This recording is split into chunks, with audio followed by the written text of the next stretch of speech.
Kenapa Foh perlu latihan telinga?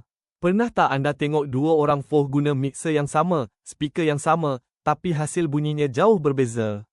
Jawapannya bukan sebab plugin, bukan sebab mixer mahal. Jawapannya ialah telinga. Ramai orang sangka untuk jadi Foh yang hebat, cukup sekadar tahu tekan butang dan tengok RTA. Hakikatnya, alat hanyalah pembantu. Keputusan terakhir tetap dibuat menggunakan telinga. 1. Dengar masalah dengan lebih cepat. Foh yang terlatih boleh terus kenal sama ada bunyi itu feedback, frekuensi terlalu tajam, vokal tenggelam, ataupun ada masalah fasa.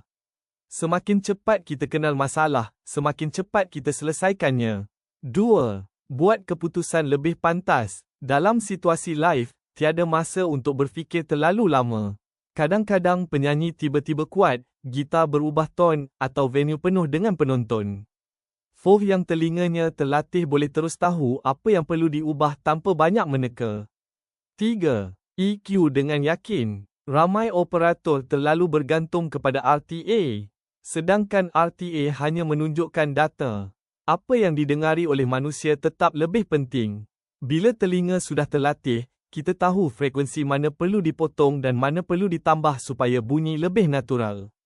4. Hasilkan mix yang seimbang. Matlamat Foh bukan bunyi yang paling kuat. Matlamatnya ialah bunyi yang jelas. Vokal mudah difahami. Instrumen ada ruang masing-masing. Bass terasa, tetapi tidak menenggelamkan muzik. High jelas, tetapi tidak menyakitkan telinga. 5. Faham apa yang didengar oleh audiens. Kita bukan mix untuk diri sendiri. Kita mix untuk penonton. Bila telinga kita semakin tajam, kita lebih mudah memahami bagaimana audiens mendengar keseluruhan persembahan.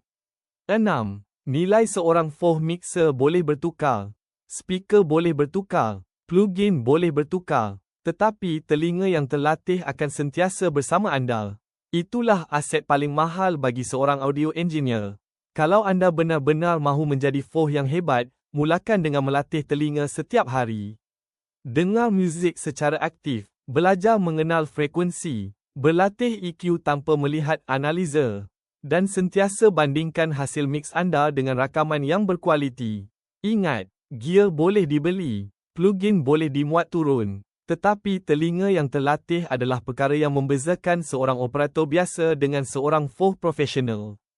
Kalau anda mahu saya hasilkan siri latihan telinga dari asas hingga mahir, tekan like, subscribe dan jumpa lagi dalam episod seterusnya.